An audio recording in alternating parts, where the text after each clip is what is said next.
of world round-turning and very confusing subject matter for tourists visiting Canada after that whole phasing out of the penny thing. We've got our own change to deal with, if even temporary change, on this week's Slapdash, flying by the seat of our pants, no Michael Fisher to be seen edition of the Pocketnow Weekly. Collectible episode 152 out of 634, and yes, that's a secret hard out there for all of our long-term listeners. It's a podcast that talks news and opinion on all your favorite mobile technology, smartphones, tablets, wearables, even Borg-style ocular implants, all the stuff you wish you had when you were a kid. From the sweltering pastoral landscapes of Princeton, New Jersey, I'm your host, Stephen Schenck. I'm joined by who recently became the happiest boy on earth as we finally gave him a chance to talk about WebOS last week. Welcome, Mr. Adam Doud. Hello, and welcome to your first hosting gig of the Pocketnow Weekly. As a seasoned veteran myself, I can give you some pointers, but...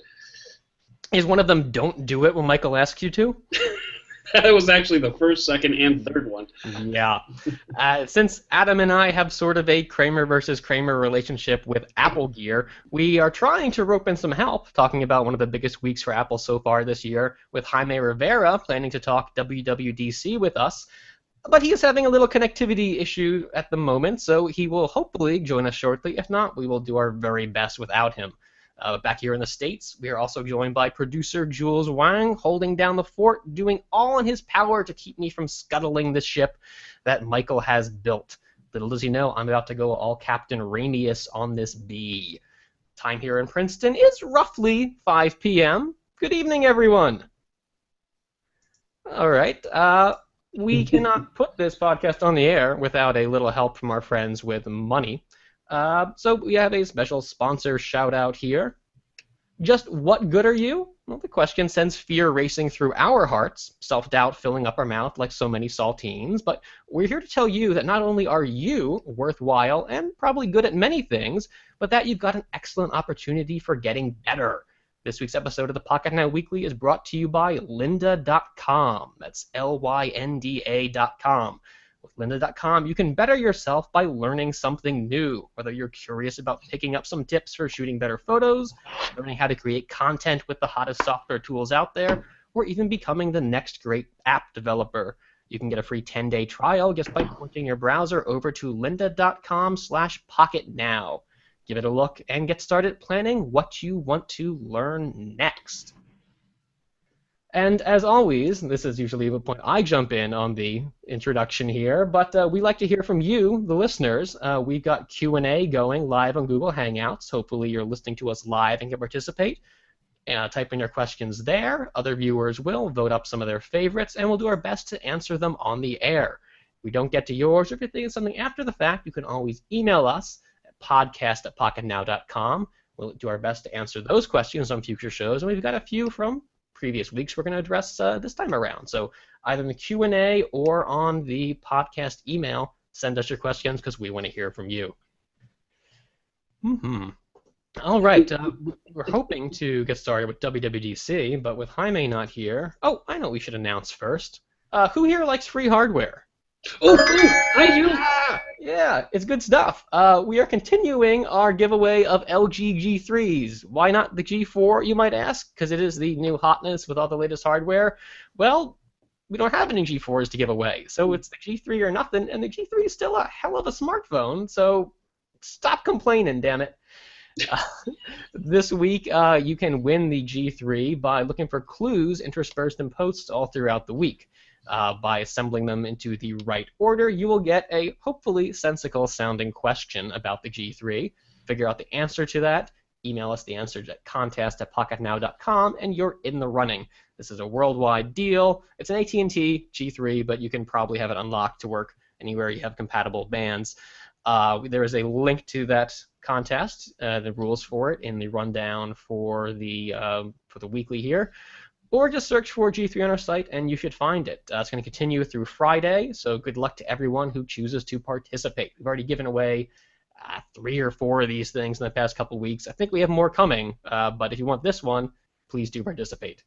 I hate to give away a spoiler for this, but I was looking at one of the posts that had part of the question in it. Yeah. And the part of the question is exactly this quote: has a 5.5 inch and I'm just curious to find out what the next part of the question is. Did not intentionally leave things hanging like that, so to speak. It's hard actually. First, just find a question that has a definitive answer. I keep turning to the original LG E3 press release where LG has all these like, we're calling this feature this, or this is a spec about the phone, because I want there to be specific answers to these things, not like tell us your favorite thing about the G3 so I can choose eligible entries from not. And Sure. It's really difficult to stretch these out into a sentence long enough to split into 5 parts that's not just like 2 words each. So, cut me some slack here, man. No, I hear you. No, it's actually funny. Earlier today, I was looking at my Twitter feed, and there was a tweet from Windows Central that read, T-Mobile CEO John Legere gets fired up about the future of mobile internet. But I only read the first line of that particular John tweet, Legere gets fired. which was T-Mobile CEO John Legere gets fired. I'm like, what? This is huge! Oh my God, we have to change the entire podcast. But anyway, so it's just I guess hearing half of the conversation doesn't always pay off. So. Yeah. Anyway. The perils of 140 characters or less. Yeah. So Jules has given us a fantastic suggestion here in the chat as we are waiting for Mr. Jaime Rivera, who may or may not be showing up. We're still not sure, but we are keeping our fingers crossed that he will. And we would very much like him to be around for our WWDC portion of the news. Why don't we shift things around a little bit, turn this podcast all topsy-turvy, and start with the end and end with the start, and dive into some of that listener mail I mentioned. I love that idea. Yeah. And I think these are non-specific to Apple enough that we should be able to address them in his absence. Sure. Do you want me to read the first one?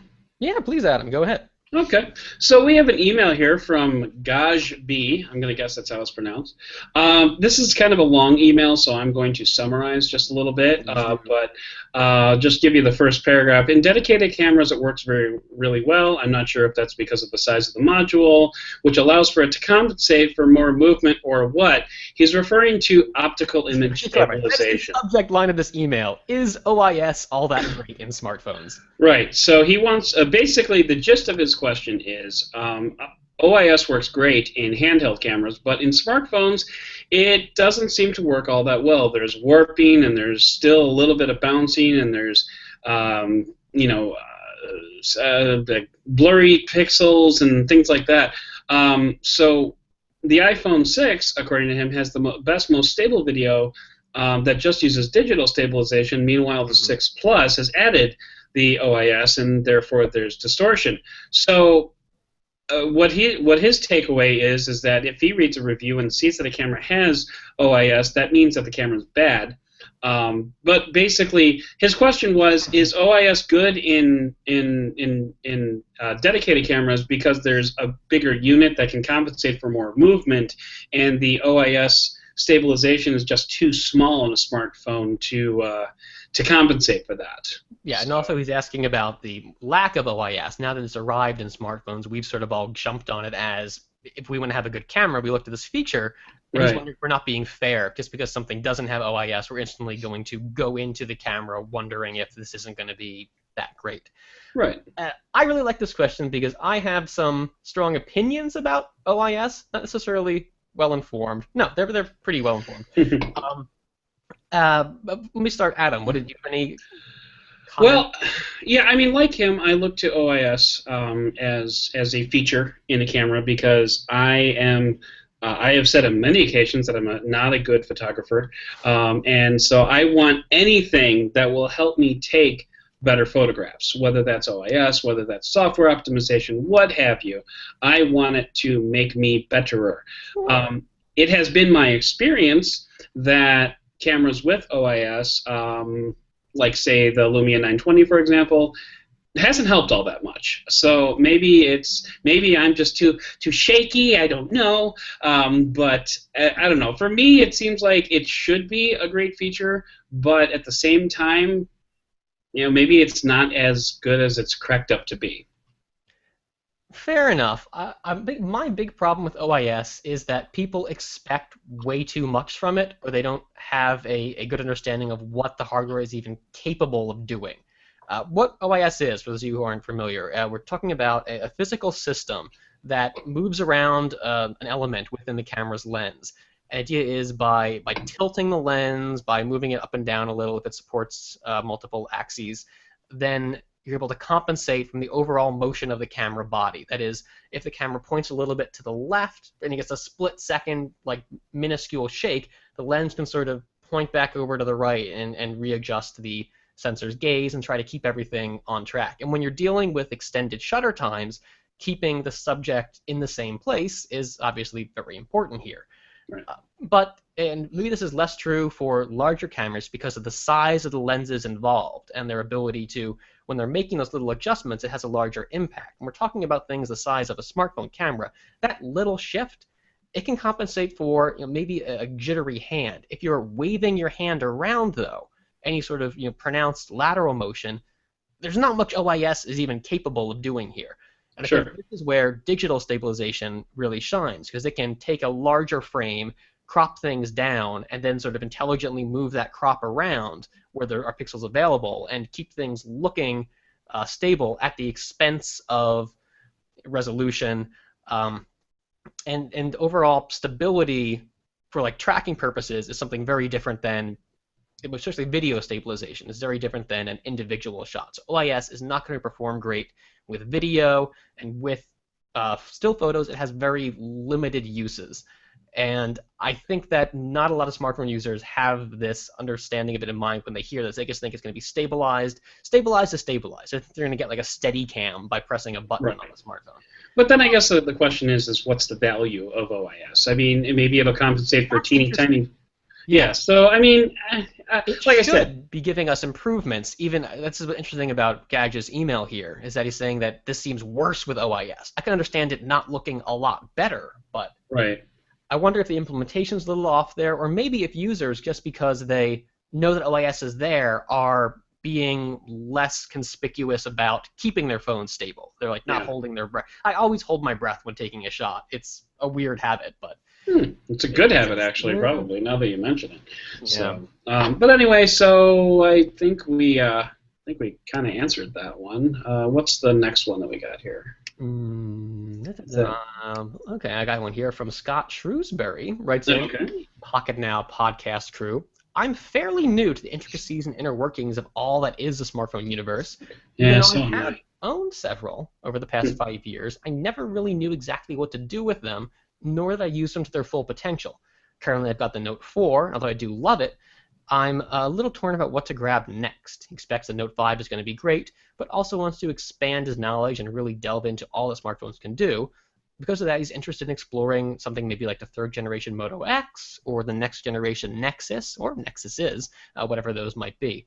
I want to know, from our perspective, should he just remain a Note phablet fanboy, or maybe leave his comfort zone and try out some of these different models here? Great job with the podcast. Keep up the great work. Thank you for writing in, Scott. I thought this question was interesting because we had something on, I think, last week's podcast that reminded me of this. We were doing recommendations for listeners writing in asking about phones.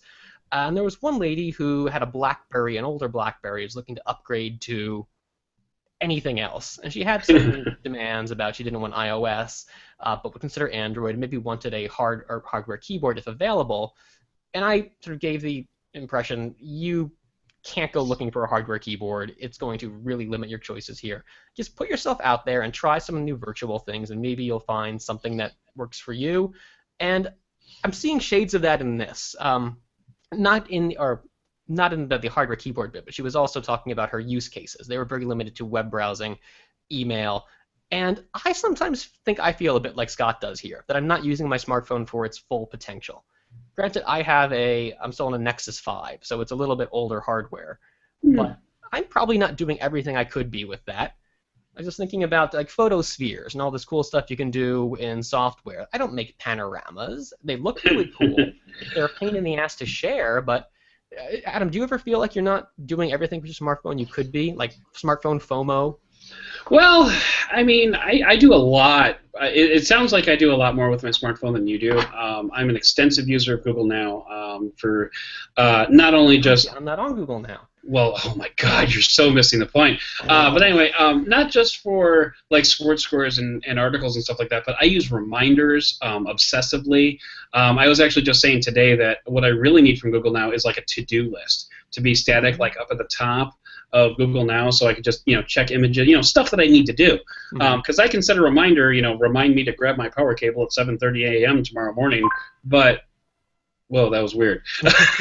That's not the same as having this perpetual When or where list do you there. want to be alerted? Right. Oh, all right. Thank you very much, Jules. Anyway, but I have done the photospheres and the panoramas. I love doing the panoramas from like the top of the tall buildings that we have here in Chicago. So I've done a few of those. I mean, there's certainly more that I could do. But I would say that I do everything that I need to do out of a smartphone, and I think that's really the important point here is just the smartphone will do what you want it to do. Now, what I find interesting is that he is a self-declared newbie to the smartphone universe. He has a Note 4, and he's already looking for his next girl. So I just want to say you'll fit right in, Scott, because it seems like you're jumping phones every about 6 months or so. So that's pretty cool. As far as like what phone to tackle next, given the two options that you've given, like the Moto X or the Nexus, I would probably go Moto X because that gives you everything that the Nexus does, plus the Motorola optimizations. I'm a little happy. Maybe slow updates. I don't know. Motorola's been dropping the ball there. Ruh-roh. No, actually, I'm kind of excited because I'm actually getting. I killed my OnePlus One last weekend, so I'm getting the Moto. I went over the handlebars of my bike and it decided not to turn on anymore. Yeah, that'll take care of it. It didn't crack though. It didn't. The screen's not cracked. The case isn't cracked. It just will not turn on. Very weird. Really weird. But I'm replacing it with Moto X 2014. So that's kind of cool. Plus, I've got the S6 Edge coming for a written review. So breaking a smartphone is not a big problem in my world. So I'm happy to say. But anyway, given those two, I would go with the Moto X just because of the extra stuff that you get from Motorola, and I think that even outweighs update patterns. It's interesting. I was thinking that. I feel like Scott's asking the opposite question than most people would be, because a lot of smartphones out there give you very, very similar features, especially because they're sharing platform system software. You have to look to hardware for things to stand out. And with, a Moto X is going to, it's going to have its Motorola-specific software features. There's like talking to it while it's asleep. But a Nexus phone, it's going to have the latest Android release, but it doesn't really do much to stand out. Maybe it'll have a fingerprint scanner, maybe not. But the Note is the one Android phone I point to. This guy is doing something different with its hardware. This is something really interesting. And since Scott already has that, I can understand it maybe seeming like a bit of a letdown moving to something else. So I'm going to say maybe stick with the Note 5. It's definitely going to do... It's going to have all the hardware you could possibly want on there. It's going to have fingerprint, the stylus, blood pressure, heart rate monitor, probably return, killer camera. It'll be expensive, but as a flagship, you know that. And I don't think you'll be let down. Then again, I don't think you'd be let down with something like the Moto X either. If you want to just save money, especially if you don't feel like you're pushing your hardware to the limits, then there's certainly a smart option. I don't think you will lose much from the experience going to one of those. Really, I think it's a question of budget and what trade-offs you're going to make for trying something new. If we do something all new, pick up an LG or something that has a different manufacturer's skin, so it's going to at least feel different for a while. But I don't know if that's something then you want to make your daily driver not knowing that much about it. So maybe go to the store, try some phones out, see which one feels different enough to you, but not so brand new that you couldn't easily get used to it and make it part of your life for probably at least 6 months, year to come. Sure. So, thank you, Scott, for writing. Want to get this last one, Adam? Yeah. Oh, that's a name. Ethan. I'm going to go with Istvan Toth Kirali. So many diacritical marks. Yeah, I know. That's awesome. Anyway, dear Pocketnow team, I was watching the Apple keynote, and I think they have some great new features and some that are mainly catching up with the competition, but that's not bad. What I don't understand is the constant bashing of Android and Google. First, the adoption rate of Lollipop. Two systems work differently in this regard. Then for privacy concerns. Am I missing something, or has Apple figured out a way to keep data private? Or they haven't, and they're just not open about how they handle it, e.g. in the case of Siri versus Google Now. Keep up the good work, and all the best. Stephen from Hungary. Oh, Stephen. Well, that would have been a lot easier. Hungarian Stephen, yeah. Hungarian Stephen. It's a good point. Well, first of all, let's address the Android and the Google bashing. That's marketing. I mean, that really is just they've decided that privacy is going to be the platform on which they're going to attack Google, and not incorrectly so. Google is mining your data, and it's making money off of it. I mean, that's just the reality of Google, and Apple is going to claim that they're not doing that. They're not going to make money off of your data. They're just going to make it part of your experience. And so, I guess it really depends on how private you are as a person. I'm not. I don't think Google cares where I drink my coffee, unless of course it wants to send me a coupon to go drink coffee there, in which case, hey, winning. So that's just the way that Apple has chosen to market themselves. I don't really have a problem with it, but Stephen, do you have any thoughts in that regard? Well, yeah, I'm probably a bit more of a privacy-focused guy than you. I'm in the Google ecosystem, but I'm not signed up for Google+. This is why I don't use Google Now, because I don't want to take that leap and have Google start mining all my social data. Not that I'm doing anything on social. I was going to say, you'd think they're not already, but anyway. Yeah, I'm sure I have some ad tracker cookie. Oh, Jaime, we know that guy. Hey! Hey! Hey, I want to understand, are there any points for being late? Well, you get points for showing up. Yeah, but there's no points for second best. Okay. So. Hey, okay, that's the first question. The second question, Mr. Doud, is why is your avatar a WebOS smartphone? Because WebOS is awesome. Oh my God, that's going back a long time. Is that still the one with the boxing gloves and everything like that? So. I don't know, man. Are you gonna ever let that thing die? Well, no. But no, I mean, in particular, it's that avatar because I think this is based off of Google Plus, and I don't use Google Plus. So had you not told me that, I never would have known. How do you use Google Now but not Google Plus? Because I don't need another social network in my life. I've got Twitter for tweets, and I've got Facebook for photos and family, and that's all I need. Well, Jaime, we decided to jump ahead to the listener mail, hoping you would show up, and you have. So we've saved all the WWDC news stuff for you, but let's finish up this last listener mail here before we jump into that. Jaime, so you know where we are here. We're talking about listener mail 3 here, where Stephen from Hungary wrote in asking about the differences between Apple and Google when it comes to privacy issues, among other things. And I thought it was interesting when Apple at WWDC started talking early on about its commitment to privacy, how you aren't the product, it's not selling you information like Google is, how it can do all these things with its voice assistant anonymously. And then, and that was great, but then an hour later it's talking about Apple Music and how it's going to learn your tastes, how it can tailor music. I mean, yeah, they're going to have the radio that's a station that's not based on your particular taste, but it is going to learn what you like. And so Apple it's still gathering data. Make no mistake about that. I think the question is what it's doing with it. And Apple has this commitment to not selling the data, not selling you as a product, and not giving advertisers access to this. And yeah, we're paying a premium for this. And I think a lot of Google users might be interested in a similar arrangement where they could say, here's $100 a year, Google. I still want to use your Gmail, Google+, all that good stuff, but stop selling my stuff to advertisers.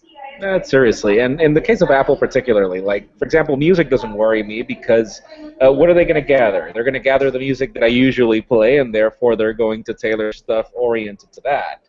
But, if they're so interested in my location, and, we were having this discussion recently where, it's like, okay, you don't really need to allow Google to use your location, but if you don't, it cripples the service like a million to one. There was just that news this week about Google Voice Search getting this location contextual thing. You can ask, what's the phone number of the business where I am right now? And it's really cool.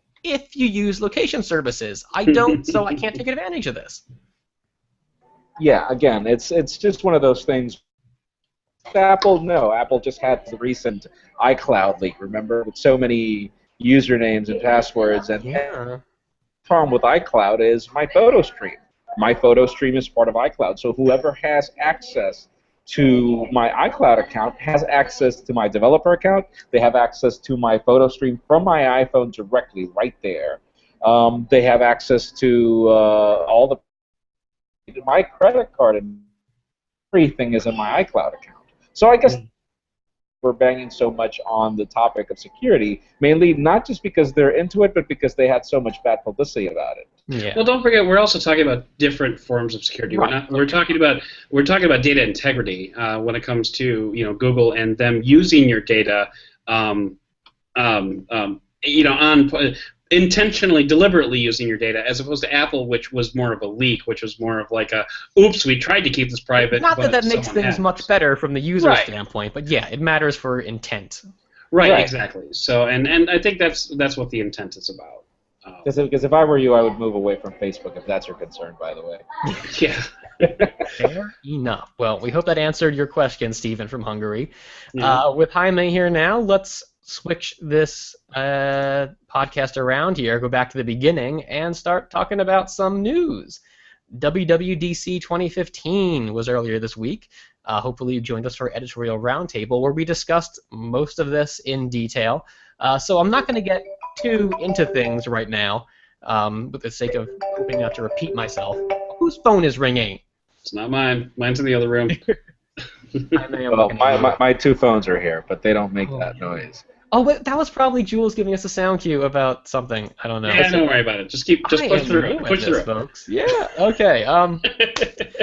Let's see. We've already talked a lot on that earlier roundtable about the introduction of the new OS X El Capitan, about iOS 9 in general, but we've had some chances now to actually install this developer preview. And Jaime, have you been playing around with this much? I have, and I hate it, but it's because it's beta 1. What don't you like about it? No, it's extremely buggy because it's beta 1. Well, but this, okay, to round it up, and this is the way I finished our hands-on video yesterday, this is the most mature and most logical that I've ever seen iOS in a very, very long time. So, it reached the level 6, and then when iOS 7 came in, there was just so much experimentation that there were things that were good and a lot of things that really didn't make sense. And there are a lot of subtle changes that they've made to the operating system that are really cool. Like, for example, the fact that you finally get a search. Go into settings on any iOS device. The list is so big that you're like, oh, wow, where is my battery stuff? Where is my cellular data usage? And that could be extremely overwhelming for new users. So a search bar there is cool. And they've made it search-oriented in a lot of things, like, for example, in the photo gallery. For me, it's like I have a 128 gig iPhone, particularly because I have 20 gigs of photos, because I don't want to delete them. I have my videos, I have a lot of my personal stuff there, and wow, now I can just type photos that I took in Barcelona, and boom. Or just type Barcelona, or just type Oradea, or just type, or you just type video that I filmed on, in videos that I filmed in June, and it'll give you that. And, the cool thing is that obviously because they built this knowledge base into the operating systems, advantage of it. So you can tell the phone, show me my photos of Barcelona verbally without the need to type it, and it'll find them. And so it's just that. It's become more mature. But probably the biggest deal, and it's something that Michael covered on his own, was multitasking. Yeah, split screen on the iPad. Yeah, and the split screen is the way that it was implemented. You can start working in a particular way. You can slide your application. There's a slide on top of the app, which is another feature, and you can from there expand to move it tile side by side and work on both screens and move it portrait landscape. And if developers have the cool thing is you don't have to wait for anything. Developers that already use the tab layout design, the name of that particular. Should have been. Then they're good to go. Yeah, those like the most recent applications are good to go. That's the reason why Michael was able to show you everything on video. The picture-in-picture mode for video. That's really cool, and that doesn't only extend to the iPad. Like for example, on the iPhone, You get a whole new UI, which I'm not really fond of, you know, the new bigger cards and stuff. Mm-hmm. But what I do like is, like, for example, let's just say that I just received an email from Stephen showing me the news that I have to cover today. And so I tap on any of these news, it'll open Safari in a very way, give me a link to the top to return to my email, saving me the need to have to double tap on the home button and then return. And it's just, again, it's just more mature. It's a smarter operating system, I guess. Yeah, iOS is usually the last platform I think about when I'm thinking about really well done multitasking. And it seems like iOS 9 has just made this gigantic leap forward in not just moving between individual apps, but getting multiple apps working at once, and especially with people who are using their iPads as their primary computing devices that may have ditched the laptop. This could be a huge boon for productivity. Now you have to wonder if iOS is going to be the model of multitasking going forward.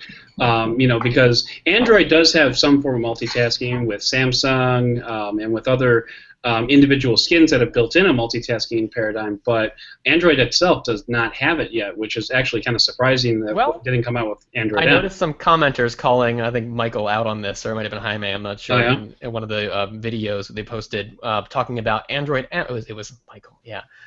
Android M does have this sort of hidden beneath the scenes support for multi-window support. If you go in and change your build prompt, it doesn't work very well, and we shouldn't really say it's a feature there. It's something that's like half implemented and they're working on, but but it's still not there. And Apple kind of beat up to that particular punch. And I mean, Windows on tablets, obviously they've had Snap for a long time, and they've had good multitasking because that's what Windows does. But on phones, it's still hold down the back button and flip through the cards, WebOS style. So, sorry, I had to say it. You say that almost derisively.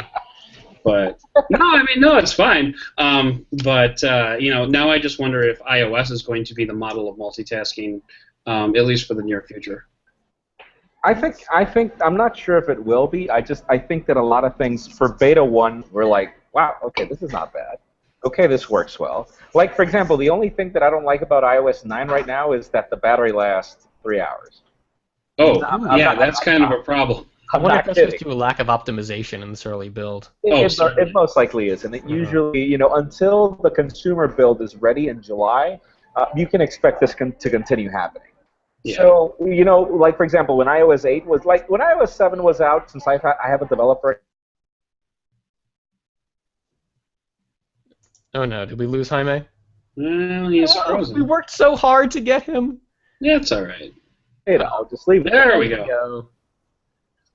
We lost you there, Jaime, for a minute. And then we lost you again. Like 1 out of every 30 seconds here. Well, let's see. We will try to move on without him. Hopefully he will come back shortly. I wanted to talk about Apple Music briefly. Okay. Unlike iOS 9, we haven't had a chance to really try out the service just yet. So we have a lot of questions that are unanswered about this. I think it's really neat that we're getting the cross-platform support, that they're making this available, at least for Android. I heard Windows mentioned. I'm not sure that's been officially confirmed, but will be Android app available. The problem, though, being that it doesn't look like it'll be the full experience as you get for free on iOS. So there's definitely a premium going on there for dedicated iOS users. They will be able to access things like that 24/7, what's called Beats One, the radio station, that you won't have to be a paid subscriber of the service to get access to. Also, some of the artist-exclusive stuff, you can follow them without having to pay. Android users, it's pay or you don't get anything. And I'm sure that's going to rub a few people the wrong way. I can't at all blame Apple for this. It's not like they need to dangle a big carrot out there to get people involved. Just having that 3-month free trial and making as many of the free features available as they will be over on iOS, I think is going to be more than enough to get a lot of people, maybe not switching over from things like Spotify, which already have great cross-platform support, but just doing this investment in streaming music in the first place. Yeah, see, I was under the impression that Apple Music was not going to have a freemium model at all, but then I guess it came out later that that they are going to have, some amount of features that are going to be available for free, which is good. Not necessarily good for Spotify and others like that, but I mean, I'm a Spotify user, and I'm kind of weird because I really only use Spotify on my PC. I don't really use Spotify on my phone all that much. I don't listen to music all that much, aside from when I'm, at work and, banging away at support tickets or something like that. Then I'll listen to music. But like, I do podcasts more, so I'm not really a good person to talk to about music services. It seemed like what Apple was offering was, I guess, if you're really hardcore into the music scene, that's probably what you're looking for.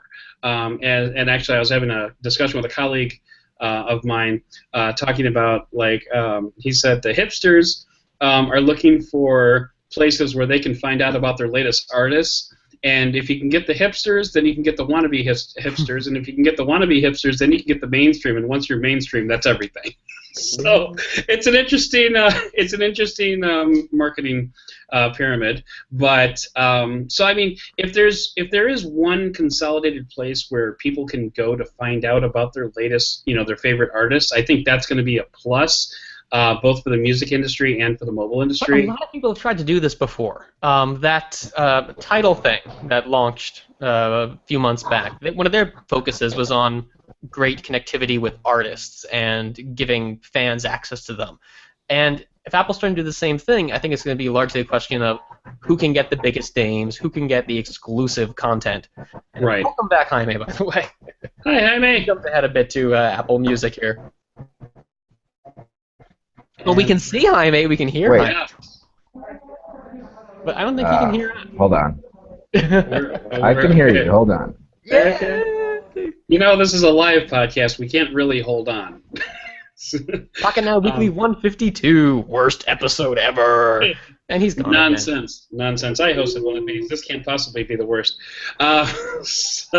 Anyway, so getting back to music, if Apple can get that content and if they can get those exclusives, and hey, they got Taylor Swift, they can do anything, right? No, so you can convince her. I mean, Spotify, was she spewing venom about Spotify ruining the music industry? If Apple Music can win her over, that's something big to be said for it. But do you guys really feel that it's ruining the music industry? I mean, for me, no. Okay, so here you are. Let's just say Stephen Schenck decides to become a new artist today. Mm-hmm. Dude, you already are, I know, but right. All right.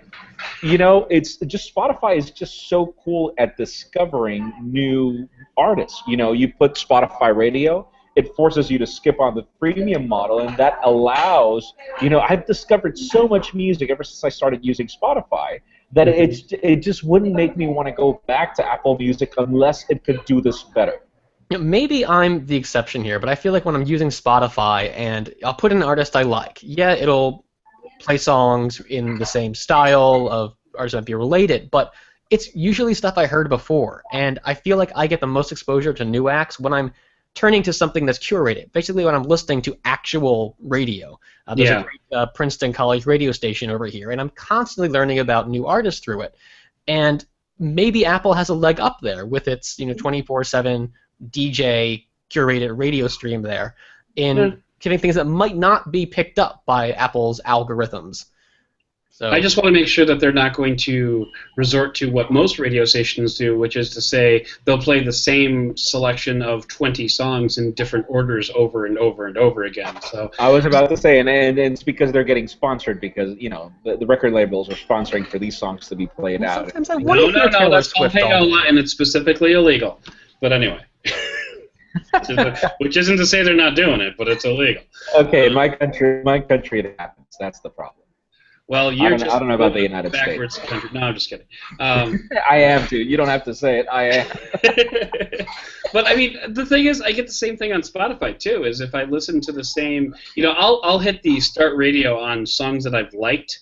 I've got that playlist, songs that liked from radio or whatever it's called, and I will hear like the same 5 songs that I heard the last time I hit that random thing. So I mean, maybe it's just that's what's popular and that's what people like and that's why it's serving it to you, or maybe it's payola and they're all driving around in Lexuses. Yeah. I don't know. Speaking thereof, one of the big controversies that's emerging with Apple Music here is what sort of deals Apple's going to have with all the labels. And we started hearing a little bit about some of the contracts that might be in play with various labels.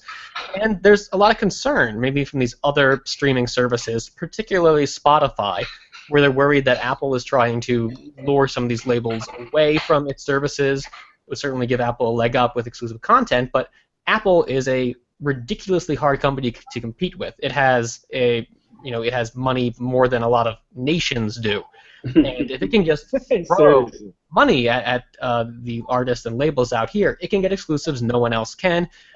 I don't think it's going out to be anti-competitive, but it certainly wants to be the best option, and we still have to hear a lot more. A lot of these details haven't been confirmed yet, but there could be broader ramifications from the introduction of the service here than just there being a new contender. It could be problems with other guys. Now, one question, gentlemen, because you live in the United States. Is that not illegal from a public company, to pour money into, to regain a monopoly? Isn't that illegal? It's funny. I was actually just thinking about that. Another company got into a lot of trouble for shipping a service along with its operating system, because that's what one of the boons that people said Apple's going to have is, everyone's going to have Apple Music. Everybody who buys an iPhone is going to have this Apple Music app. And you know what? It occurred to me, and maybe it's apples and oranges. I don't know. But didn't Microsoft get in trouble for shipping Internet Explorer on every single Windows PC? Isn't this basically the same thing? They did in the European Union. Well, they did here in the United States too. They were facing antitrust. They didn't have to stop. We did a special edition of Windows for Europe. Well, that was at the Media Center, though. But I mean, for whatever it was, I mean, Microsoft actually got in trouble for shipping Internet Explorer with every single computer that was sold. So I have to wonder if there's something similar that might happen here. I don't know. Like I said, it might be apples and oranges. Maybe our laws have evolved, because I mean, this was back in the '90s too. This is 20 years ago. I mean, Windows has been coming with an audio playback program, even if it can only play WAV files, since the very beginning here, and no one's arguing that Microsoft has a monopoly on audio playback software. But that's not serving you content. Sure. But that's was Internet Explorer. It depends, again, I think it depends on the laws of each country, and particularly back then it had to do a lot with the way Microsoft pretty much was involved in getting rid of Netscape and all these other competitors. Right. So you have to remember that. Like, for example, in this case in particular, I mean, then Microsoft shouldn't bundle a note-taking application within their operating system, because it's anti-competitive with Evernote. Yeah, it's anti-competitive. Yes, but you have to remember that Apple does one thing that Microsoft did not do back then. It is offer an app store. So their legal argument could be, hey, it's not like if we don't allow people to install whatever they want. We give them the tool and they can do it without the need of... Yeah, but for the longest time, wasn't the rule if there's a built-in iOS app that does this, there isn't the same thing in the App Store? I mean, for browsers, the situation... It happened for a while, yes. Yeah. Yes, yeah. It happened for the first 2 years. Yeah. Well, I think this is the type of situation where time will definitely tell. But it does raise some interesting questions, I think. Yeah. Let's move on from Apple Music here. I wanted to talk a little bit about this migration tool, just because it's big news for Apple to be releasing an Android app in the first place. In addition to making an Apple Music client available for Android, there's also this tool that's going to make it easy for users to switch from an Android to an iOS device. Now, we've seen other Android companies release tools to migrate from someone else's phones to theirs, and even cross-platform. I think to Windows Phone we've seen. Windows Phone had an app that allowed you to transfer from Android to Windows Phone. Yeah. I just wonder if this means that Apple's being a little worried about. I mean, is Apple trying to make it really easy to switch to iOS because it thinks that there's, Android is something to be concerned about, or is this just a tool that was a long time coming? It's finally here. It's not a big deal. No, I think that what Apple is doing is simply trying to address its market. I mean, it was big news. We had separate news over how many switchers Apple was receiving with the launch of the iPhone 6. So they're just giving users. I imagine that what they did was get all their Genius bars were flocked with people trying to get information on how to transfer stuff from here to there, and they're just creating a tool. And I could bet you that tool is more for geniuses, these Apple employees that'll help you do the migration, And sure, you know, if you could do it yourself, you can do it yourself, but it actually makes the job of their employees easier. And that's just my opinion. That's true. My opinion. Now, there are bigger news here, not necessarily with that migration tool, but with the fact that Apple Music won't be the same on Android. Like the free on iPhones is not going to be available on Android. If you don't pay, right. We were just mentioning that. Yeah. Okay. I'm looking at the Q&A here, see if we have anything relevant to our Apple discussion here. Where is Michael? Where is Michael? Asked. That is a I know. Where question. Is Michael? Michael is doing his thespian action here. He is going to be on stage, and I think tonight's either rehearsal or the first night of the show, but he's doing his acting thing. He will be back on future editions. Do not worry, folks. I will not be riding this train into the ground for the indefinite future. There's not a lot of Apple stuff here. Apple Music's not getting a free trial. We know that.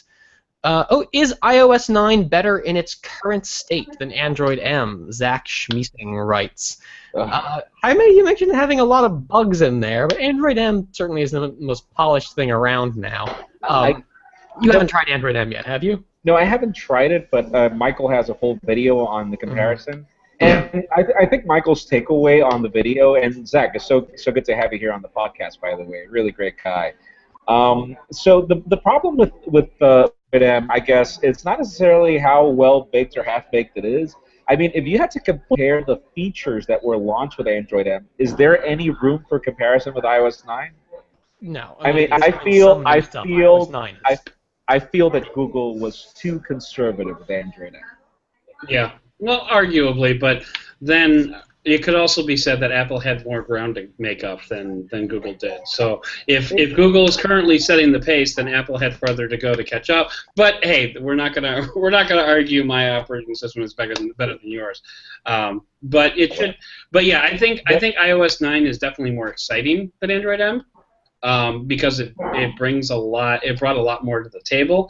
But that being said, I mean, I would suggest watching the video because it's got a pretty good breakdown of A versus B. But I don't have experience with either. I think Jaime only has experience with iOS 9, so probably not the best people to be answering this question aside from saying watch the video. Yeah, that's a good point. These are all just the very early editions of these. We will see more. Certainly, Windows 10 has evolved a lot as the developer previews are coming out. I just love how we're using the much more PC-friendly version of developer preview as opposed to beta.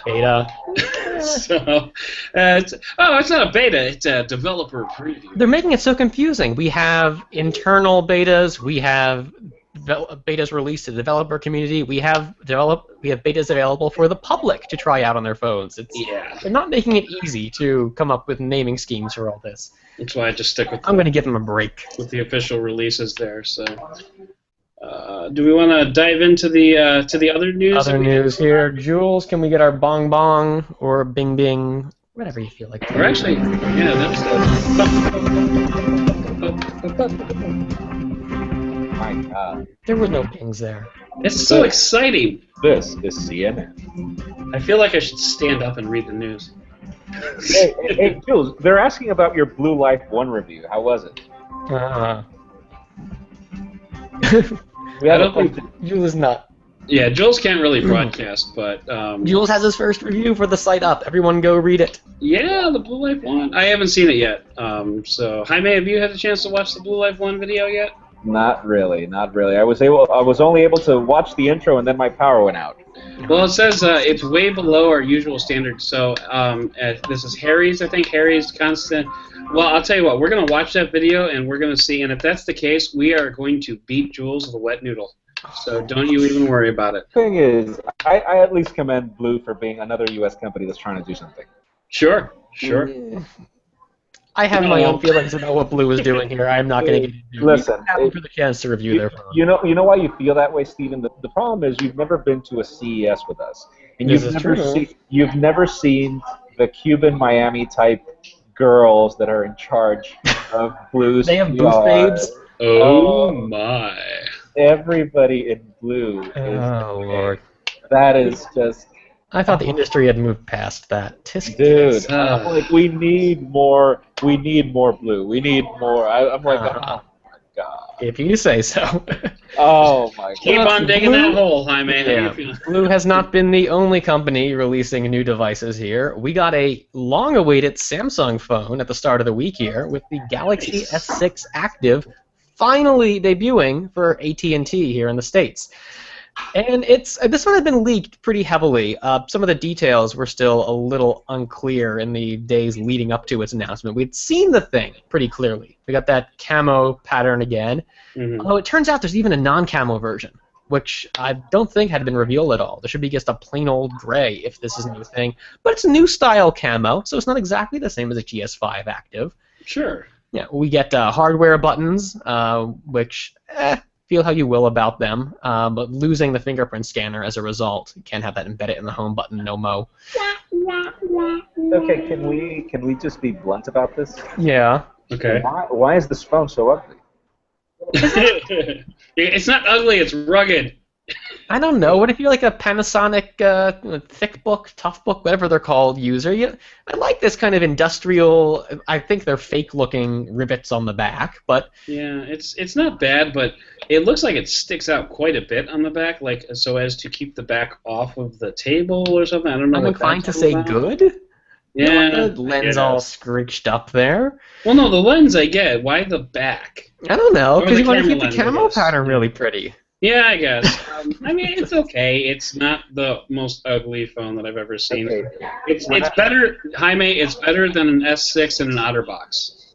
Dude, well, we should have called this phone like the Galaxy S6 Desert Storm or something. That would be a good name for it. I wonder if we're going to get, what was the Sprint version of, it wasn't the same as the Sport, but there was like an Active, was it the Active? The Galaxy S5 Active? No, this is the X. This is Not the Active. It was I a get it sport backwards. something. It had this like horrible neon 80s type But Robert Downey Jr. blue. That sounds like, awesome 80s Robert Downey Jr. blue. But it didn't look as bulky as this guy did, and I haven't seen any sign that we're getting something similar. This might be it. But the big news for this guy, though, is the gigantic battery. We didn't get everything we were hoping here. There are rumors of the return of possible microSD expansion, but this is 3,500 milliamp hours, which is, I don't know the percentage change, but that's like 1,000 milliamp hours bigger than the regular Galaxy S6 battery. Well, but you have to remember this is a Samsung milliamp hours, which means like don't expect that this will render the same performance as an LG phone. Oh my! But bigger battery and wireless charging.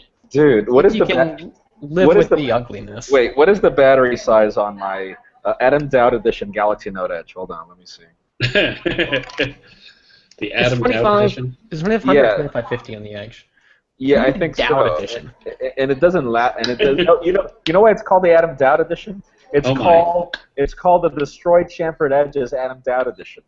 You know, it's funny. I'm actually doing the written review. You missed this, Jaime. I'm doing the written review for the S6 Edge.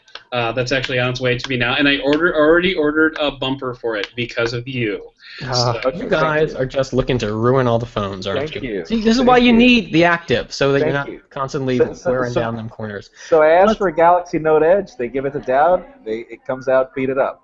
No, they asked for an Apple Watch. All over it. They asked for an Apple Watch. They send it to Doud, and he orders it white. Lovely, Doud. Are you giving these to your kids, Adam? Is that what's happening? I'm just, you know what? Brandon left, so someone had to take over the destroying phones industry. Okay, yes. That's fair enough. You are Mr. Durability Report. Like I am. Speaking of destroying phones, Adam, you just ruined your OnePlus One, right? Shut up. Well, now you can get a new one on cheap as OnePlus makes a permanent price cut for the One. Granted, the OnePlus 2 is probably coming out very shortly. They've given us a Q3 ETA for the phone. But in the interim, you can get a $50 discount on the OnePlus One. And a couple months back, we finally saw sales open in like a regular, sane style, where you give them money and they give you a phone without any waiting lists or sign-ups or tickets. So if you had been holding out, this is probably the best chance to get a OnePlus One ever. Is it 50 off or is it 100 off? I thought it was 350 originally. I don't know. They said 50. All right. Well. All right. So it's $250 for the 16 gig and the $300 for the 64 gig, which is Damn good price. For a 64 gig phone, you can do a lot worse. Oh, yeah. We're also expecting new hardware from Motorola in the months to come, and we've heard quite a bit about what might be next for the third-gen Moto X this week, and no one really seems to agree about what's going on here. We've seen a couple leaks here of internal shots of the phone with the back panel removed, or is it just the back panel we're seeing here? It's just the back panel, yes. Just the back panel. And people are a little split over whether or not we're going to get a fingerprint scanner here. Now, you might remember with the, it wasn't with the Moto X, but with the Nexus 6, the Motorola made Nexus 6. We initially heard it was going to get a fingerprint scanner, then it didn't. So Motorola is one of the first companies to do fingerprint scanners on Android with the old Atrix HD, the little swiped guy up top. So they might be coming back around to this, but we've seen conflicting picks. One of them claimed that the one that had what might be a fingerprint scanner was older, like early development hardware. The finer version might not. It still might get something cool. There's this weird little strip on the back we saw in a previous leak. I've heard that it might be a capacitive sensor. I think that's just an idea being thrown out there, speculation at the moment, but like a slider that you just touch instead of a physical rocking volume thing like on an LG phone. It might be an interesting addition. Hell, maybe there'll be an embedded fingerprint scanner within that. I don't know. It's a possibility. We've also seen what might be some hardware for another Motorola device that has a built-in Qi wireless charging coil in there. What it's going to be, we don't know. New Moto G, maybe a Nexus, something else. But Motorola, a lot of new hardware coming up in the months to come. I don't know. I'm feeling that because of how close these rumors are, and I actually said that yesterday on the Daily. Mm-hmm. I think that either Motorola is doing prototyping, which every company does. They need to test this. They're just trying a lot of designs. Yeah, they're trying a lot of designs. The second thing is, remember the Moto X is famous for the fact that you can choose what you get. But I think that probably Motorola, or under Lenovo now, will probably be a little more bolder in giving you the option to buy it with a fingerprint scanner or without it. Oh, that's interesting.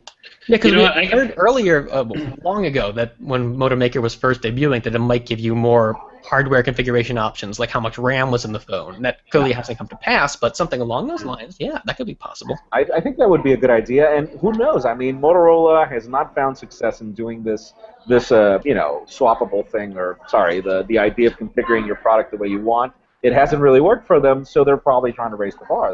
That's another possibility. I wonder if swappable might be the way to go there, especially looking at what LG did with the interchangeable leather backs on the G4. I feel that's the best way to go, particularly with how good Motorola does battery life. Yeah, I think the problem there is going to be how to do it, because I think OnePlus might have learned that when you're dealing with multiple materials, like it tried to do with interchangeable backs on the OnePlus One, it did not work for them at all. They had to abort that plan. If there were an easy way to switch from like a wood panel to a leather to maybe just a rugged thing when you're going to ding the phone up, that could be really awesome. They could have like a 3-pack of materials. Yeah, but you have to remember the price point of the OnePlus One as well. I mean, to keep things affordable, then that becomes difficult. Yeah. Tricky. Yeah. We also have some new hardware here from a different platform, one we don't get to talk to very much. And sorry, Adam, it is not WebOS back from the grave. It's BlackBerry. I was a little disappointed by that. Oh, BlackBerry still makes phones. Who knew? Okay, let's talk about ZTE now. Moving on. There's not much to this here. All we've seen is what appears to be a new version of the Passport, which is dating back to like September or something of last year. We already saw a kind of rounded off version for AT&T earlier this year. This phone that's supposed to be codenamed Oslo is kind of reminiscent of the AT&T one. It's got some curves. The tops are a little sharp. More importantly, though, it's like silvery. It reminds me a lot of the Porsche design, BlackBerry something or other we had a while back. Okay. A little more premium look. We don't know exactly when this guy is going to hit market, but it might be available in a lot of countries around the world, so keep on the lookout for that guy. Okay, we're done with BlackBerry. Moving on. Eyes glazing over. All right. Yeah. Jaime, you mentioned this ETE guy here. You want to tell us about this thing? Yeah, I actually covered those news yesterday. You sure did. Seems that, so for those of you that remember, Sharp announced a 5.5-inch 4K display a couple of months ago. But they said that they weren't really ready to produce this display until. But as it turns out, there are rumors of this new ZTE Star 3 smartphone, that will apparently bring a 4K display produced by another company. I forget the name of the company, and I'm having trouble opening the link. But apparently there's this another Chinese company that's apparently going to be building this. Apparently what's cool about this display, in addition to its 806 pixels per inch, yeah, laughable, is the fact that apparently it'll have this new technology that will allow it to remain power efficient for the battery. Well, that's our big concern with as we push resolution higher and higher. So promising, I'll believe it when I see it, but dude, is ZTE? I don't know about you guys, but I'm not buying a smartphone until I get 1,000 PPI. Yeah, that's my bar. I just want a smartphone that beams the image directly onto my retina, just like a projector aimed at my face. Yeah, that's what I'm saying. But you had to add the punchline. It's like, I won't buy a smartphone, and that's the reason why I work in Pocketnow, because I get it for free.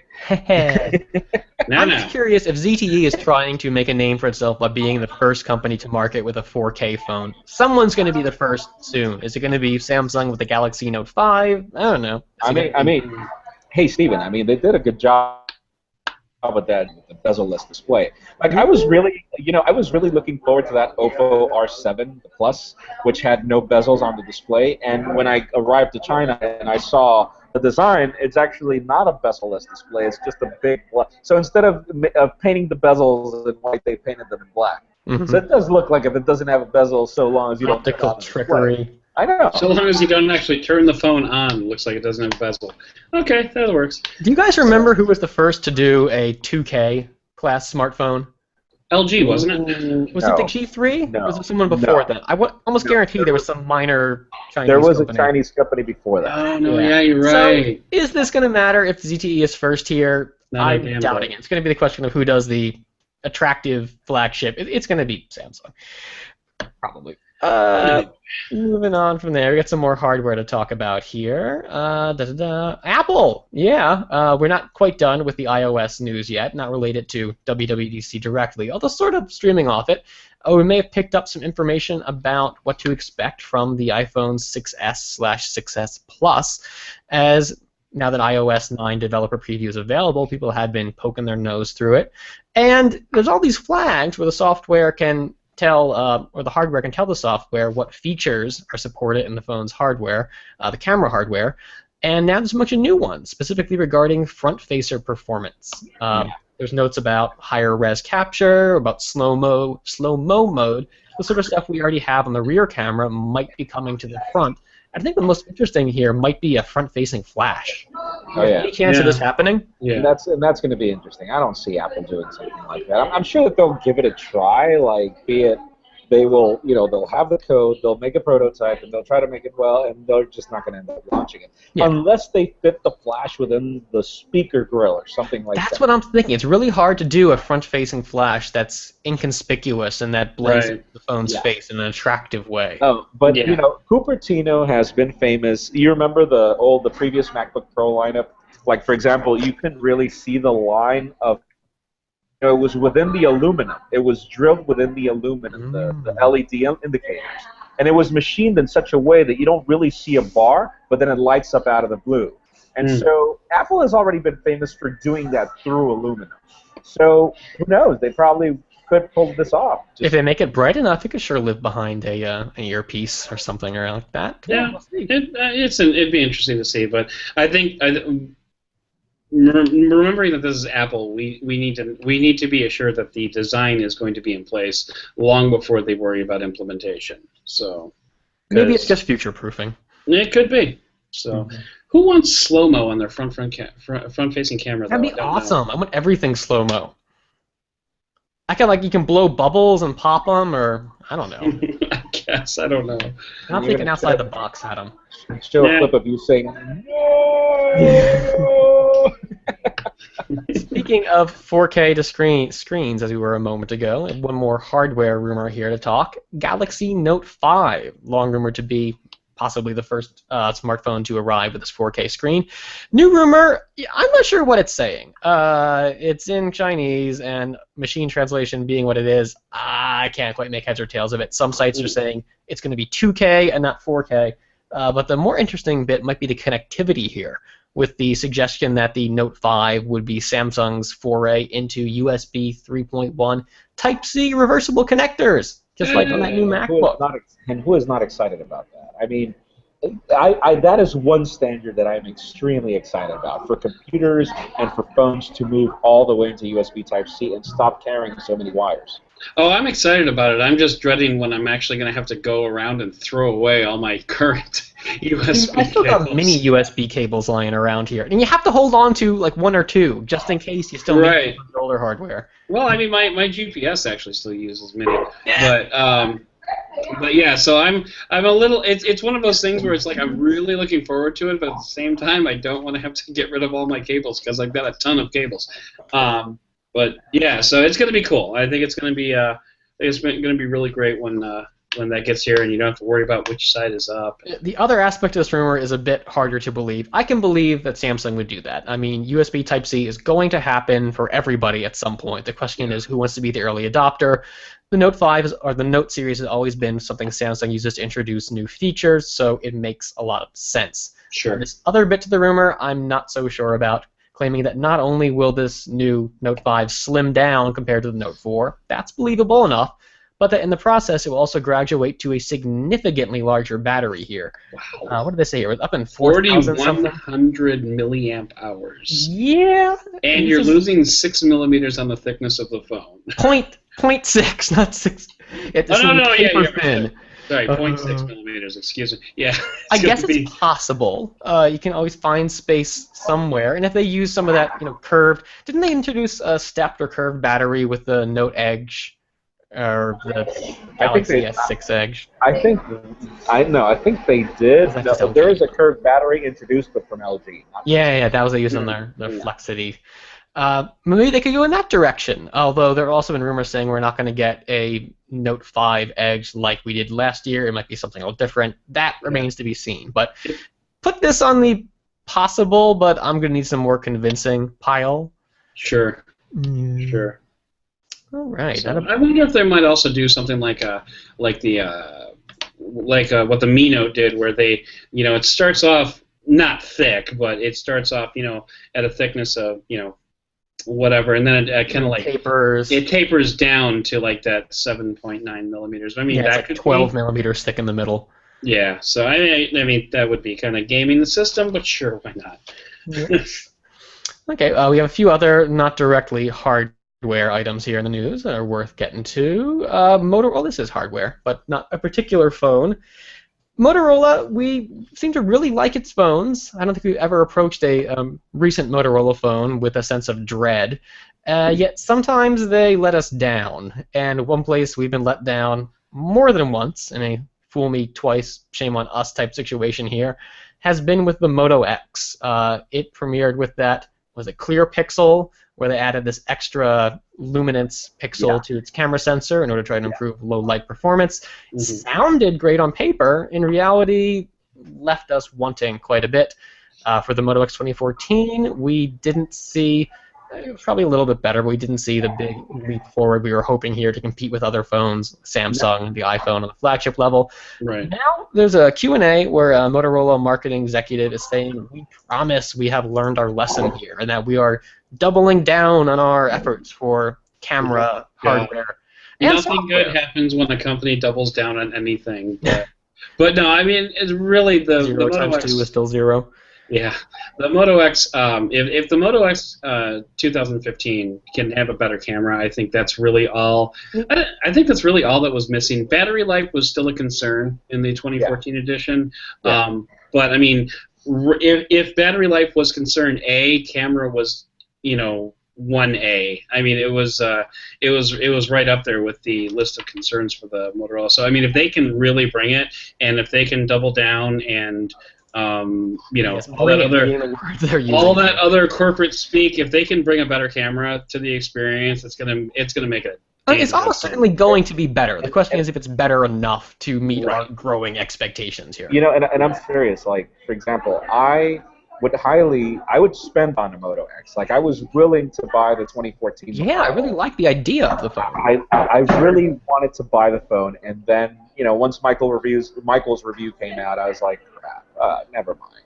But that said, I don't place a huge premium. For me, good enough is very much good enough when it comes to camera hardware. As long as it's not like there's a weird purple spot in all the shots. But here's the problem, Stephen. Here's the problem. It makes a big difference. You know, if Samsung and LG would have never done their cameras for 2015, and that was my argument with the iPhone 6 after the buzz a few days ago. It's like, this is a really good phone, but this camera, this camera it was great for last year. If Samsung and LG wouldn't have done what they did this year, if they wouldn't have raised the bar the so bar is up significantly there in camera quality, which is something that Lumias have been doing for the longest time, if that bar wasn't raised so high, then you could put up with a typical camera. It's just, dude, I like, for example, the Galaxy Note Edge has got like the worst software updates of Lollipop. It's like, it is like the emergency type camera. This is like for a sniper. Like somebody that could just hold on and just sit down there for like 2 or 3 minutes statically and then wait for the camera to pop up. It's that bad. This is my Nexus 5. I always use HDR mode and just wait 5 seconds every time I'm taking a shot. It is that bad, but it takes such good photos. You're willing to put up with it. Yeah, a lower quality camera is such a downer. I mean, at least for me. Just because, I was using the OnePlus One, and what was the phone I had before that? I think it was the Nexus 5 actually, but neither of which has a really great camera. And I had a cousin who came in from out of town, and we went and had dinner, and afterwards we took a couple of selfies, and it's just I went back and looked through the experience, and you couldn't. No wonder. But it was just the one. The photos were just such a downer, because it was a relatively dark restaurant, and you couldn't see anything. They looked blurry. They looked crappy, and I'm just like, well, damn, I want a better camera. I want a phone with a better camera. So slowly, front facers are coming around to the sort of quality we expected from our main cameras. No, here. I'm even talking about the rear shooter on the OnePlus One. Yeah, the photos were incredibly blurry. So I'm looking forward to my time with the S6 Edge with its bumper. And I have faith that OnePlus might up its game there. I mean, they're always running contests inviting users to submit photographs they've taken with their hardware. They seem to think it's a really good camera. So if it's been letting people down, maybe that'll be addressed in this next gen. I sure hope so. Let's see. Speaking of camera updates, all right, we have some new software out for the HTC One M9 this week.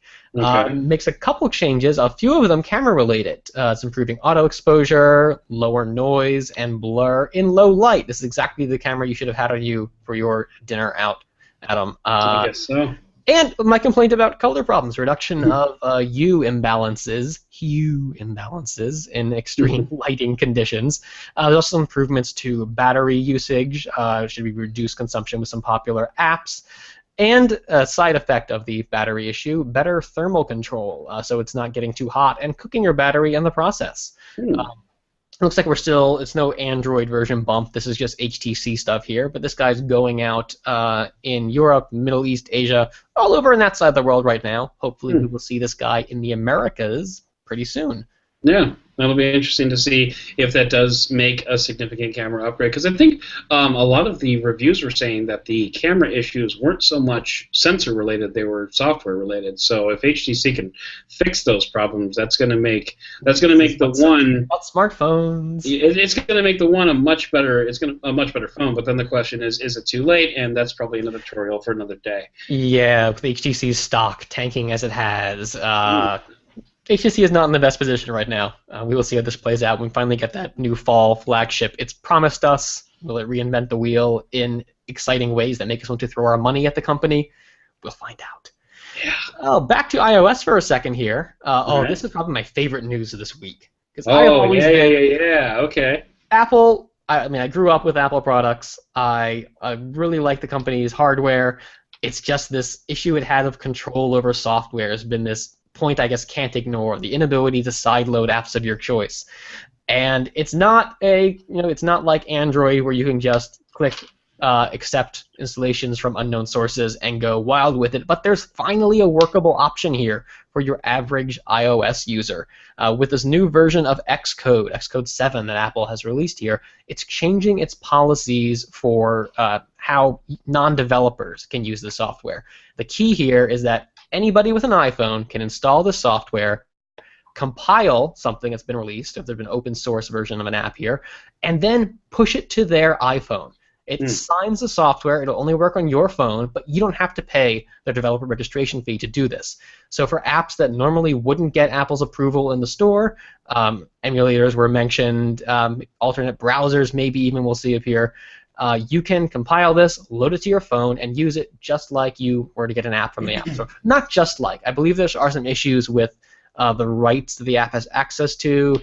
I'm not all up to date on this, but I think it's iCloud can't be accessed, so no cloud storage. That's what I was going to ask you, because I'm a little confused by these news, because if you're a developer and you build an app, you can sideload it to your phone and use it. Right, developers always could. The big change here is that this is no longer something that you have to pay for the privilege of doing. So it's convoluted. It's not something I see a lot of people doing. But for those who this was the issue where they knew that there are apps that should exist they couldn't get their hands on, this is a way to do it without jailbreaking. I think it's the key here. So you can be on the latest version of iOS. You can be trying this developer release here, and without worrying that you're going to go too far ahead and move to a version that you can't downgrade from and jailbreak. So it's a new option. It's not a game changer here, but I am so excited about this nonetheless. Yeah. I mean, it's definitely... it's good to have that option. Like you said, there's probably going to be some hoops to jump through, but I work for an Apple developer, so I really don't have this problem. But it'll be nice. I mean, sideloading the Android APKs is so easy. I just love the fact that it's like a line of code in ADB. It's really nice. So I mean, if Apple can ever get it down to that level, we'll definitely be onto something. But in the meantime, it's good to be able to give people this choice without having to fork over $99 for a developer account or something like that. Per year? Yeah. So, I mean, it'll be nice. It's definitely a step. And you know what? It's a step in a direction that Apple seems to be going in. They seem to be a lot more about user options recently rather than our way or the highway. So, maybe that's just another part of the evolution and something to be excited about. Okay, got one more item here in the news rundown. I'm getting a note from Jules here. We need to wrap things up. So this I was hesitant to even mention because this is a story we've talked about time and time again. Poor Snapdragon 810 cannot catch a break. The SoC that really wanted to blow away us in 2015 with flagship performance, and it works good. It also works really, really hot. And we keep hearing, no, guys, that was the early model. We just gave it in some limited quantities for manufacturers to play with, and yet we keep seeing phones come to market that either they test very hot or maybe early ones tested hot, new ones don't. The latest is the Sony Xperia Z4. The Z3 Plus that we'll get everywhere else has yet to arrive. The Z4 hit Japan, and it is a hot potato. There's even been pictures of signs in stores where this is probably not carrier approved, just like a manager put this up, but warning people, this phone and some other ones using the 810 are going to get super hot. Don't run it constantly. Turn the phone off. Let it cool down. It's like you're playing a Nintendo 3DS and it warns you, look away every 10 minutes so you don't go cross-eyed. This is not the sort of warning we want to see from our smartphones here. They're also worried about data integrity and the phone getting so hot it either crashes on you and you lose who you were working on, issues writing to flash. It's a PR nightmare, and I think Qualcomm must be sweating bullets at this point. I don't know if there's anything else they can do. We've seen phone after phone with the 810 and these problems, even if they're not rendering the phone unusable, still keep creeping up into the public consciousness. Not good news at all. I think it's one of those things, and we've probably seen the 810 in a number. I mean, we've seen not probably. We definitely have seen the 810 in a number of different form factors here. So it's not even like they can say, well, there wasn't proper venting or there wasn't proper. I mean, this is happening on pretty much every phone that carries the 810. So I don't know. I mean, I think just with more power comes more heat. I think it's just kind of what. More power comes responsibility. With great power comes great heat. But well, at least Qualcomm could be like, well, listen, it's not going to heat up as much as your iPhone 6 running iOS 9. And it doesn't bend. So. Dude, with iOS 9, the phone is just, you can't put it in your face. Like, you can't put it in your ear. You can't make a phone call. Right. The phone won't bend though. So with iOS 9, the iPhone 6 won't bend anymore. So all right. Anyway, so that's about it for the news. Right? Yeah, that does it. Let's jump into Q&A for a moment here. See if anyone else has been asking us anything we can address here. Q&A. That's tiny text. That means glasses time. Okay. Oh no. The age has its ravages upon us all. Yeah, I'm an old man. Get off my lawn. High Tech Show writes, lads, are you ever planning on expanding from phones and tablet spectrum to maybe PCs? Ooh. We sort of do. I think officially we've expanded our scope to all sorts of things. Cars. Just talk about the new MacBooks when they were announced. They're not our focus yet, but when they strike our fancy, we're certainly doing our best to talk about them. That said, there's a ton of stuff out there. We can't review every laptop with the in-depth look that we give to. We can't even do every smartphone that we'd want to. Right. It needs for a proper review. And I'm seriously waiting for my Tesla Model S for review. Yeah, can somebody contact Elon? Like, what's going on? I just want my WebOS TV, then I'll be happy. But no, I think. Wait, Adam, I bought one. I bought an LG WebOS TV. No way, you did? Yeah, dude, it's really cool. So much so you won't envy me. See, giving some crap to the WebOS icon, that's still living on, man. But you know what? High Tech Show, we just expanded our show to talk about PCs and TVs. So no, I mean it's one of those things where I think we're all into other things other than mobile, or at least that's the rumor. So I mean, it's going to spill over occasionally, but as far as like actual formal coverage, we gotta wait for the powers that be to really go full steam ahead on that one. And I think we probably will need a bigger team at that point. So. Yeah, well, we are doing it. We just posted something about the new or the final Oculus Rift coming out next year. That's on the PC spectrum. That looks yeah. Cool. Please send gentlemen, us one of those to play for this VR. If you don't mind, gentlemen, I have to sign out. All right. Okay. Thank you so much for visiting us here and dealing with those connectivity issues. Have a coffee on me, brother. Oh, yes. I'm actually asking for the double right now. Ooh, there you go. Cheers. Jaime's not sleeping tonight. We, too, are about to wrap up here. Yeah. Something I can get Jules' attention. Are you around, man? He had to run off, and I'm worried I'm not going to be able to end this broadcast, but let's try to do another Q&A here until I hear from him. How about I like this one, I can't select it, but Coke or Pepsi? I'm a solid Coke man myself. Yeah, every year I wait till Passover and I buy like a dozen of the yellow capped the Passover Cokes that have real sugar in them. It's like 2 liter bottles of Mexican Coke. All right. They are fantastic. They go flat like 6 months later, but you just gotta drink it faster. Yeah. But in general I buy whatever's on sale. So but yeah, see now we're really expanding our coverage. No, well, not that much on sale. I still look at the name right. Now we're really expanding our coverage of soda. Oliver Bastone has a very wise suggestion here. Z4, being a waterproof phone, if it gets hot, just dump it in a pool of water. Yeah, problem solved. Not the worst suggestion I've ever seen. Maybe you can use it to boil eggs, too. They can release an app for that. You just put it in your cup there and or make your cup of noodles at your desk. That is an untapped market there. And yeah. So this is interesting. Cash Gupta asked, what other online sources do you folks refer to for tech? I am old school. I'm a huge /dot guy. I still check that regularly. I do not have a very low digit count user ID, so I am not cool, but /dot's my go-to source. I do The Verge, and I do Smartphone Experts, Recode. I find myself on a lot, but that's not bad. They're a lot more business rather than consumer. But actually, The Verge owns them now, so yeah, they just got snatched up. So there's that. But I'm also I'm a big Walt Mossberg fan. I don't know why. All right, we got Jules back now, so let's go ahead and wrap this puppy up here. I have an outro somewhere. I prepared because I plan ahead like Michael does. Well, at least you're reading the right script this time, which is more than I could say for the last. What did you do? Oh, you didn't hear about that? Yeah, I had the wrong script up. Where that's good. Yeah, if you listen to the the outtakes after the episode that I hosted, I explained exactly what happened. So it was like 4 episodes ago. Whoops. So. All right, well, folks, that is all she wrote for this week's edition of the Pocketnow Weekly podcast. Keep in touch with the weekly crew with the help of a little startup. It just might make it. It's called Twitter. Producer and new Pocketnow contributing editor Jules Wang hangs his hat at Green.0. Adam Doud is wondering if he should pick up a dual-screened Yoda Phone 2 at Dead Technology.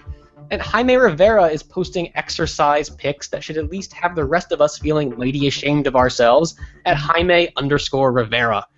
I poke my head out occasionally from at Stephen Schenck, but it's not really worth your time following me, so pay attention to the guys who use these things more. Pocketnow, the site, does that whole social networking thing itself. The kids seem to love that so much. We're available on Twitter, Instagram, Facebook, and Google+. And we've got this little website we like to call home, packed with so much content you'll think we're all hoarders at Pocketnow.com. If you like what you heard on today's show, or you just want to yell at us about Fisher's absence, you can reach him on his personal cell phone, which is... Oh, I shouldn't get that out. On second thought, just leave us a review on iTunes, Stitcher, Xbox, all the places you go to get your podcast itch scratched. And remember, please email us your questions, whenever they may come to you, at podcast@pocketnow.com. Thank you to WERS in Boston, to our sponsor, lynda.com. Visit lynda.com/pocketnow for your free trial. And most importantly, thanks to all of you for listening. The Pocketnow Weekly will be back next week with more mobile tech talk.